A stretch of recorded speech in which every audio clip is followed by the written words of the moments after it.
What's new for this show is the RPQ. And the RPQ was designed for those who had both ribbon and condenser mics and wanted one good preamp that would cover the whole range. We had it tested by people like Sean Murphy, who does all of John Williams' work, and he said the first thing he did was 3 days of orchestral as the main mics through the RPQ. So we know it does that pretty well.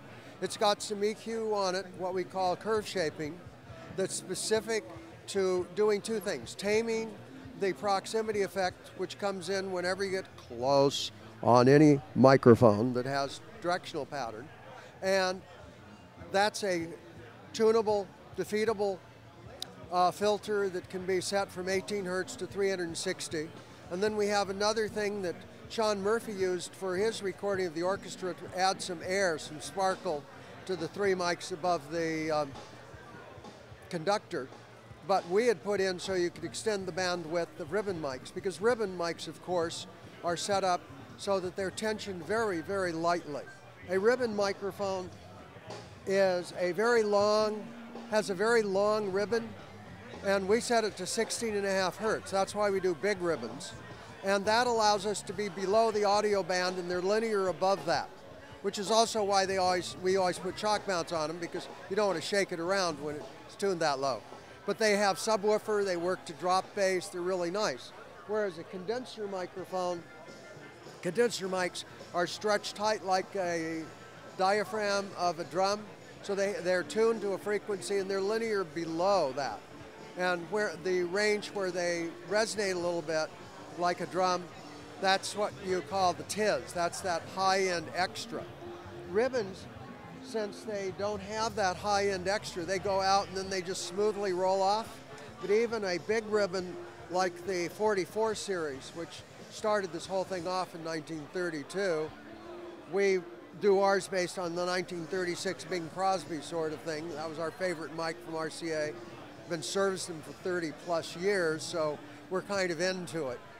And what we did was, with the RPQ preamp, we gave you the ability to extend the high end, because since there's no harshness, there's none of the high Q resonances that tightly stretched drum head gives you on the condenser.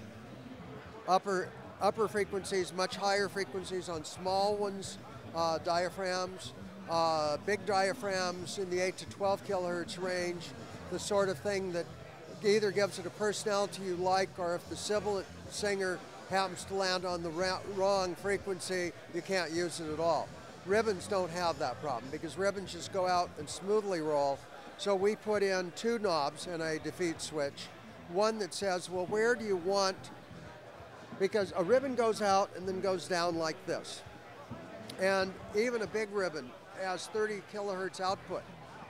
So what we do is we give you the choice of where do you want the knee, and anything from flat to what sort of slope do you want to do if you want to take it out. And of course, Sean Murphy, working at Warner Brothers, he said, oh, I use that to add some air in, because the main mics for an orchestra are back a ways, and you lose with the air some of the sparkle, and it works real well for that too.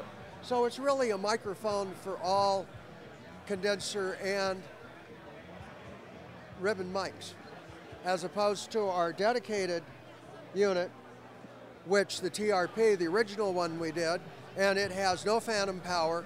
The RPQ has both phantom power input and a DC coupled input, and it basically is flat and clean and lots of gain, and the other one's flat and clean and lots of gain, and then some graceful shaping to the curve so that you can give it some personality if you want it. That's basically a summary of what we're doing with preamps at the moment, and how it relates to the technology of microphones and why it's useful.